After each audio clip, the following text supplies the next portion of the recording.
يومئذ مسفرة ضاحكة مستبشرة ووجوه يومئذ عليها غبرة أولئك هم الكفرة الفجرة। আল্লাহ তাআলা বলেন, কিয়ামতের ময়দানে ভয়াবহ পরিস্থিতি এমন দাঁড়াবে, প্রত্যেক ব্যক্তি তার আপন জনের কাছ থেকে পলায়ন করবে। ইয়াউমা ইয়াফিরুল মারউ মিন আখিহি, ভাই ভাইয়ের কাছ থেকে পলায়ন করবে, সন্তান পিতার কাছ থেকে পলায়ন করবে, স্বামী তার স্ত্রীর কাছ থেকে পলায়ন করবে, স্ত্রী তার স্বামীর কাছ থেকে পলায়ন করবে, এই ভয়ে যে না জানি আমার স্বামী দুনিয়ার কোন দোহাই দিয়ে আমার কাছে একটা নেক চেয়ে বসে, না জানি আমার ভাই দুনিয়ার কোন দোহাই দিয়ে আমার কাছে একটা নেক চেয়ে বসে, না জানি আমার স্ত্রী আমার কাছে দুনিয়ার কোন দোহাই দিয়ে আমার কাছে একটা নেক চেয়ে বসে। এই ভয়ে একে অপরের কাছ থেকে পলায়ন করতে থাকবে, নিজেকে নিজে ব্যস্ত থাকবে। এমনকি এক হাদিসের মধ্যে আসছে, প্রত্যেক নবী সেই দিন নিজে নিজে বলবে ইয়া নাফসি ইয়া নাফসি ইয়া নাফসি। নবীরা পর্যন্ত কিয়ামতের ময়দানে নিজেকে নিয়ে ব্যস্ত থাকবে। রাসূল করিম সাল্লাল্লাহু আলাইহি ওয়াসাল্লাম বলেন, কিয়ামতের ময়দানে সমস্ত নবীরা পেরেশান থাকবে। সমস্ত উম্মত সেদিন হাসরের ময়দানে সবাই মিলে আদমের কাছে যাবে, গিয়ে বলবে, আদম আপনি তো আমাদের পিতা, অতএব আল্লাহর কাছে একটু দরখাস্ত করেন যাতে করে আল্লাহ তাআলা আমাদের হাসরের ময়দানের বিচার। ونعوذ بالله من شرور أنفسنا ومن سيئات أعمالنا من يهده الله فلا مضل له ومن يضلله فلا هادي له وأشهد أن لا إله إلا الله وحده لا شريك له وأشهد أن محمدا عبده ورسوله صلى الله تعالى عليه وعلى آله وأصحابه أجمعين أما بعد فأعوذ بالله من الشيطان الرجيم بسم الله الرحمن الرحيم إنما مثل الحياة الدنيا كماء أنزلناه من السماء فاختلط به نبات الأرض مما يأكل الناس والأنعام وقال النبي صلى الله تعالى عليه وسلم لو كنتم تتوكلون على الله حق توكله لرزقتم كما يرزق الطير صدق الله مولانا العظيم। এক হাদিসের মধ্যে আসছে, যদি তোমরা আমার ইবাদতের জন্য তুমি তোমার সময়কে ফারেক করো, আমার ইবাদতের জন্য যদি তুমি তোমার সময়টাকে ফারেক করো, একটু সুযোগ বের করো, তো আল্লাহ তাআলা তোমার রিজিক তোমার হাতে দিয়ে দিবেন, পৌঁছে দিবেন। আল্লাহ তাআলা দিবেন, এটা আল্লাহর ওয়াদা। রিজিক আপনার কাছে পৌঁছবেই। হাদিসে আল্লাহ রাসূল সাল্লাল্লাহু আলাইহি ওয়াসাল্লাম বলেছেন, লান তামুতা নাফসুন হাত্তা তাস্তাকমিলা রিজকুহা, কোন মানুষের মৃত্যু ততদিন পর্যন্ত হবে না, কোন মানুষ ততদিন পর্যন্ত মৃত্যুবরণ করবে না, আমি আল্লাহ তাআলা তার জন্য যে রিজিক নির্ধারণ করেছি ওই রিজিক খাওয়া পর্যন্ত, ওই রিজিক ভোগ করা পর্যন্ত ওই ব্যক্তির মৃত্যু কোনোদিন হবে না। ওই রিজিকটা খেয়েই সে মৃত্যুবরণ করবে, আমি ওটা দিব তাকে। অতএব রিজিকের টেনশন যদি আল্লাহর উপর ছেড়ে দিই আমাদের কোনো ক্ষতি হবে? আল্লাহ বলছে যে আমি দিব। কোরআনে কারীম আয়াত আছে, সূরাতুল হুদে আল্লাহ তাআলা বলেছেন, ওয়ামা মিন দাব্বাতিন ইল্লা আলাল্লাহি রিজকুহা ওয়ামা মিন দাব্বাতিন ফিল আরদি ইল্লা আলাল্লাহি রিজকুহা ওয়া ইয়ালামু মুস্তাকাররাহা ওয়া মুস্তাওদাআহা ওয়া কুল্লুম ফি কিতাবিম মুবিন। হাদিসের মধ্যে আল্লাহ রাসূল সাল্লাল্লাহু আলাইহি ওয়াসাল্লাম বলেছেন, লাউ আন্নাকুম কুনতুম তাতাওয়াক্কালুনা আলাল্লাহ লারুযিকতুম কামা ইরযাকুত তায়র। রাসূল করিম সাল্লাল্লাহু আলাইহি ওয়াসাল্লাম বলেন, যদি তোমরা বাস্তবিক অর্থে, যদি তোমরা সঠিক অর্থে আল্লাহ রাব্বুল আলামিনের উপর তাওয়াক্কুল করতে পারো, তার উপর যদি তোমরা সঠিক অর্থে ভরসা করতে পারো, তো একটা পাখিকে আমি আল্লাহ যেইভাবে রিজিক দেই, তোমার বাড়িতে আমি আল্লাহ সেইভাবে রিজিক পৌঁছায় দিব। আল্লাহ বলছেন রিজিক আমি দিব, তুমি আমার ইবাদত করো। তো আমার তো রিজিকের টেনশন থাকারই কথা না। ওয়ামা মিন দাব্বাতিন ফিল আরদি ইল্লা আলাল্লাহি রিজকুহা ওয়া ইয়ালামু মুস্তাকাররাহা ওয়া মুস্তাওদাআহা কুল্লুন ফি কিতাবিম মুবিন। উনি বলেন যে ইয়ামানের কিছু মুসলমান রসুলের সাক্ষাতে আসতেন, যে রসুলের সাথে সাক্ষাৎ করবেন। ইয়ামানের কিছু মুসলমান তারা রসুলের সাথে সাক্ষাৎ করার জন্য মদিনার দিকে আসতেন। তাদের নেতা ছিলেন সাহাবী আবু মুসা আশআরী রাদিয়াল্লাহু তাআলা আনহু। তিনি হলেন তাদের এই কাফেলার, এই দলের প্রধান নেতা। তিনি সহ মদিনার কাছাকাছি যখন আসছেন, তো আগে তো আমাদের মতো এই গাড়ি ঘোড়ার ব্যবস্থা ছিল না, যে 2 ঘন্টা 1 ঘন্টা চলে যাব, 6 ঘন্টা সৌদি আরব চলে যাব, এই ছিল না। তারা উঠে করে, ঘোড়ায় করে তারা বিভিন্ন জায়গায় সফর করতেন। তো দীর্ঘ সময় লাগতো ইয়ামান থেকে মদিনা আসতে। সাথে পাথর, খাবার দাবার সবকিছু নিয়ে তারা আসতেন। মদিনার ঠিক কাছাকাছি আসার পর তাদের যে খাবার দাবার ছিল, পাথেয় ছিল, এগুলো সব শেষ হয়ে গেছে। এরপরে এই নেতা আবু মুসা আশআরী রাদিয়াল্লাহু তাআলা আনহু সবার সাথে পরামর্শ করে একজনকে পাঠাইছেন রসুলের কাছে আগে, যে আমরা এখন বসি, আমরা এখানে বসে থাকি, বিশ্রাম করি, তুমি রসুলের কাছে যাও, গিয়ে রসুলকে বলবা, ইয়া রাসূলুল্লাহ, আমরা তো ইয়ামান থেকে আসছি, আমাদের খাবার দাবার সব শেষ হয়ে গেছে, আমাদের অন্যান্য সাথীরা সেখানে বসে আছে, আপনি কিছু খাবার দাবারের ব্যবস্থা আমাদের জন্য করেন। একজন লোক দিয়ে তারা পাঠাইছে। ওই লোক যখন ঠিক রসুলের ঘরের কাছাকাছি আসছে, ঘরে ঢুকে নাই, এই সময় রাসূল করিম সাল্লাল্লাহু আলাইহি ওয়াসাল্লাম ভিতরে থেকে এই কোরআনের এই আয়াতটা পড়তেছেন। আমি যে আয়াতটা তেলাওয়াত করেছি, ওয়ামা মিন দাব্বাতিন ফিল আরদি ইল্লা আলাল্লাহি রিজকুহা ওয়া ইয়ালামু মুস্তাকাররাহা ওয়া মুস্তাওদাআহা, এইভাবে রাসূল এই আয়াতটা পড়তেছেন। কি আয়াতের অর্থ? যেটা আগে বলেছি, যে দুনিয়াতে যত প্রাণী বসবাস করে সবার রিজিকের দায়িত্ব কার? আল্লাহ।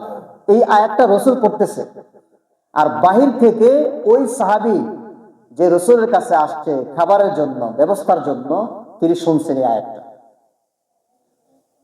তাদের ভাষা তো আরব, আরবি ভাষা, বুঝতে পারছে আয়াতের অর্থ। অর্থটা কি? অর্থ কি? যে আল্লাহ রিজিক দিবে, এই অর্থ বুঝতে পারছে। তিনি তো সাহাবী, মুসলমান, আমাদের মতো না। আমরা মুখে বলি যে আল্লাহ রিজিক দিবে, কিন্তু ভিতরে ওইটা বসে না, ওইটা থাকে না। কেন? যদি আমাদের এই ধারণা থাকতো যে আল্লাহ রিজিক দিবে, তাহলে চোর কোনোদিন চুরি করতো না, দুর্নীতিবাজ কোনোদিন দুর্নীতি করতো না, আমাদের সমাজে সব দুর্নীতি শেষ হয়ে যেত। যদি তার ভরসা থাকতো যে আল্লাহ রিজিক দেয়, এই জন্য তো চুরি করে। সে মনে করে যে আমার রিজিক হবে না, আগামীকাল খাবো কি। তো ওই সাহাবী তো মুসলমান, খাঁটি মুসলমান, ইমানওয়ালা। সে যখন শুনছে আল্লাহ রিজিক দিবে, সে মনে মনে বলছে যে আল্লাহ যদি রিজিক দেয়, আর আল্লাহর কথা তো সত্য, অতএব আমি রসুলের কাছেও চাবো না। রসুল তো দায়িত্ব না, রসুলের দায়িত্ব এটা না যে রিজিক দিবে তিনি। আমি তার কাছে গিয়ে কেন খাবার চাবো? আল্লাহ বলছে আল্লাহ রিজিক দিবে, অতএব আমার বিশ্বাস এটাই আল্লাহ রিজিক দিবে। এই ধারণার বিশ্বাস নিয়ে সে রসুলের কাছে যায় নাই। বাড়ির পাশ থেকে এই আয়াত শুনেই আবার তার কাফেলার কাছে চলে গেছে, গিয়ে সবাইকে বলে দিয়েছে, শোনো, সুসংবাদ গ্রহণ করো যে আল্লাহ পক্ষ থেকে তোমাদের জন্য রিজিক আসতেছে, সুসংবাদ নাও তোমরা। সবাই তো মনে করছে যাক, হয়তো সে রসুলের কাছে গিয়ে বলছে, রসুল ব্যবস্থা করে আমাদের জন্য পাঠাচ্ছে। সবাই আনন্দ ফুর্তি সেখানে বসে আছে, আমরা রিজিকের অপেক্ষায় আছি, রসুল পাঠাইতেছে। কিন্তু সে কি সাক্ষাৎ করছে? করে। সেও আর কিছু বলে না, সে চুপচাপ বসে আছে, কারণ তার ধারণা কে রিজিক দিবে? কে? আল্লাহ। সেও বলে নাই, আর সবাই মনে করছে যাক রসুল পাঠাইতেছে। এই অবস্থায় কিছুক্ষণ পর দেখা যায় দুইজন লোক চলে আসছেন। একজনের হাতে তরকারির বাটি, আরেকজনের হাতে রুটির বাটি। দুইজন লোক তাদের কাছে আসছে, এসে সবাইকে এই রুটি আর গোশত দিয়ে খাবার খাওয়াইছেন। সবাই খাবার পর কিছু অংশ বাকি ছিল, তখন সবাই পরামর্শ করে আবার সেই খাবারগুলো রসুলের কাছে পাঠানোর সিদ্ধান্ত নিয়েছেন। সবাই বলতেছে যে যাক, রসুল তো পাঠাইছেন, এখন কিছু বাকি আছে, এগুলো আর রাইখা লাভ নাই, আমরা তো রওনা দিয়ে রসুলের কাছেই যাব, অতএব এগুলো আবার পাঠাই দিই রসুলের কাছে। কিন্তু যেই দুইজন আসছে এরা তো রসুলের কাছ থেকে আসেনি, কে পাঠাইছে? এরপরে যখন তারা সকলে মিলে মদিনায় গেছেন, রসুলের সাথে সাক্ষাৎ করছেন, এরপরে রসুলকে বলছেন, ইয়া রাসূলুল্লাহ, গতকাল যে আপনি আমাদের কাছে রুটি আর গোশত পাঠাইছিলেন অনেক মজাদার ছিল, সুস্বাদু। এরপরে কিছু খাবার রয়ে গিয়েছিল, সেগুলো আপনার কাছে পাঠাইছিলাম, পাইছেন কি? রাসূল করিম সাল্লাল্লাহু আলাইহি ওয়াসাল্লাম তখন বললেন যে না, এই ধরনের ঘটনা তো আমার সাথে ঘটেনি। এরপরে এই সব ঘটনা রাসূলের কাছে খুলে বলছেন যে আসলে এইভাবে হয়েছিল, কিন্তু আপনার সাথে সাক্ষাৎ করে না, এটা আমরা আগে জানতাম না। এরপরে রাসূল করিম সাল্লাল্লাহু আলাইহি ওয়াসাল্লাম বলছেন যে আল্লাহ তাআলা যে রিজিক দেন এটাই প্রমাণ, আল্লাহ প্রমাণ করে দিয়েছেন যে আল্লাহ তাআলাই রিজিক দেন। তোমাদের বিশ্বাস ছিল, এই জন্য আল্লাহ রিজিক দিয়েছেন। তার বিশ্বাস ছিল আল্লাহ রিজিক দিবেন। অতএব আজকে যদি আমার এই বিশ্বাস থাকে, আমার এই ইয়াকিন, আমার এই সুধারণা যদি আল্লাহ তাআলার প্রতি থাকে, তো অবশ্যই আল্লাহ তাআলা কোনো না কোনো ভাবে আমার কাছে রিজিক পাঠায় দিবেন, এটা আল্লাহর ওয়াদা। হাদিসের মধ্যে আসছে, আল্লাহ রাসূল সাল্লাল্লাহু আলাইহি ওয়াসাল্লাম বলেছেন, আনা ইনদা যান্নি আবদি। রাসূল বলেন, এটা হাদিসে কুদসি, যদিও রাসূল বলছেন কিন্তু কথাটা আল্লাহর। আল্লাহ বলেন, বান্দা আমার প্রতি যেই ধারণা করবে আমি তার সাথে সেই আচরণ করব। বান্দা যদি ধারণা করে যে না, আমি হারাম কোনো পথে যাব না, আমি হালাল পথেই কামাইবো, আমি হালাল পথেই আমার রিজিক অন্বেষণ করব, এই ধারণা নিয়ে যদি সে কাজ করে, চাকরি করে, ব্যবসা করে, তো আমি তাকে হালাল রিজিকই পৌঁছাই দেব। আল্লাহর প্রতি যে ধারণা করবে আল্লাহ তাআলা তার সাথে ওই আচরণ করবে। এজন্য আল্লাহ রাব্বুল আলামিন কোরআনে কারীমে শুধু আল্লাহর পরিচয় দিয়েছেন যে শোনো, আমি কেমন, আমি দেই, আমি খাওয়াই, আমি তোমাকে সুস্থ রাখি, অসুস্থ করি, আমি তোমার মেধা দিয়েছি, যে মেধা দিয়ে তুমি সব কিছু করতে পারো, সব তো আমিই দিচ্ছি, সব আমি দেই, তো আমার সাথে তুমি কিভাবে নাফরমানি করো? কিয়ামতের ময়দানে আল্লাহ তাআলা দুইটা দল করবেন, ফারিকুন ফিল জান্নাতি ওয়া ফারিকুন ফিস সাঈর। একদল জান্নাতে যাবে আর একদল জাহান্নামে যাবে।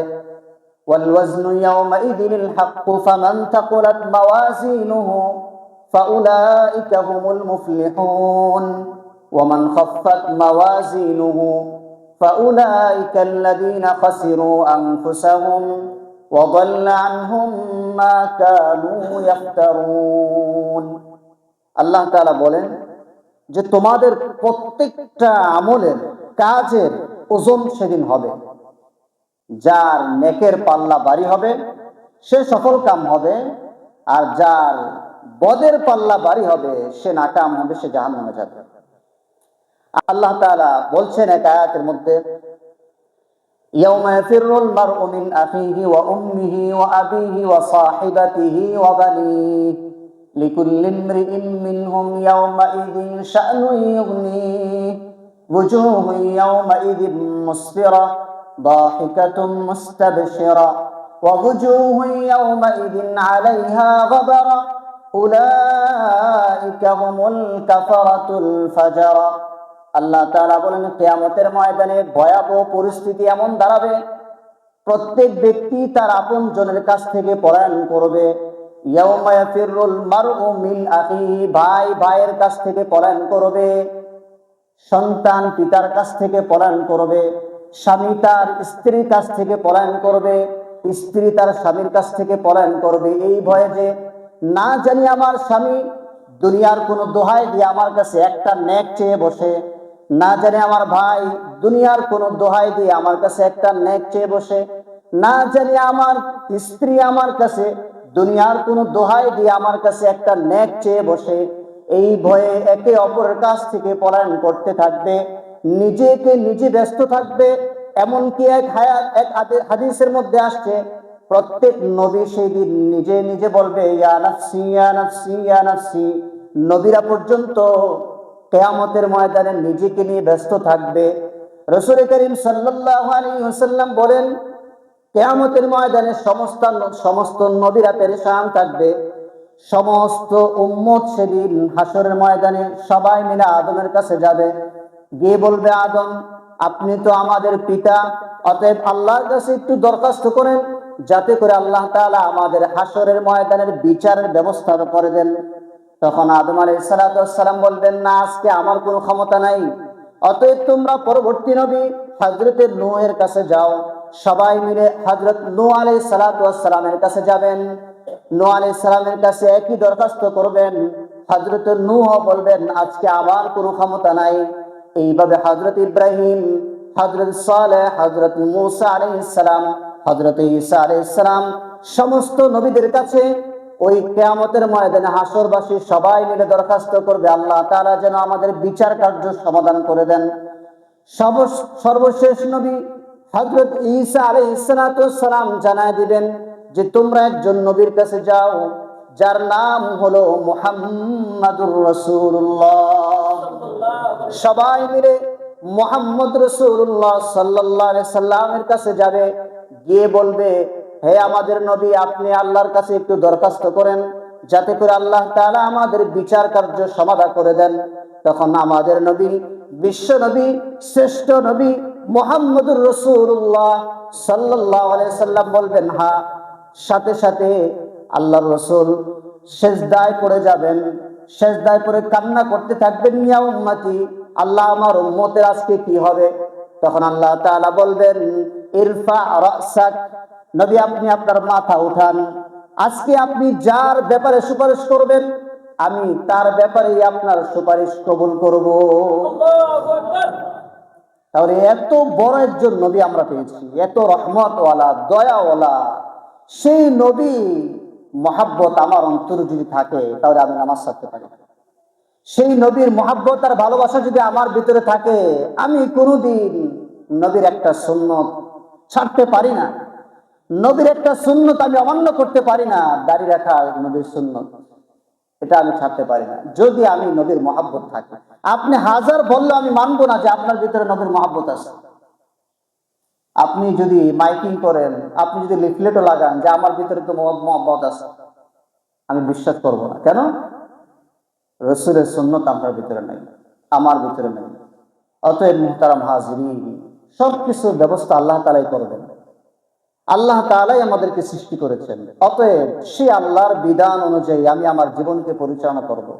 রাসূলের প্রত্যেকটা সুন্নতকে আমি সঠিকভাবে সময় অনুযায়ী পালন করার জন্য আমরা চেষ্টা করব। আল্লাহ রাব্বুল আলামিন আমাদেরকে যে কথাগুলো বললাম, প্রথমে আমি নিজেকে এবং আমাদের সবাইকে এই কথাগুলোর উপর সঠিকভাবে আমল করার তৌফিক আর সুযোগ আল্লাহ তাআলা দান করেন। আমিন। ওয়া আখিরু দাওয়ানা আলহামদুলিল্লাহি রাব্বিল আলামিন। যারা সুন্নত করে নেয় 4 রাকাত সুন্নত আদায় করবে।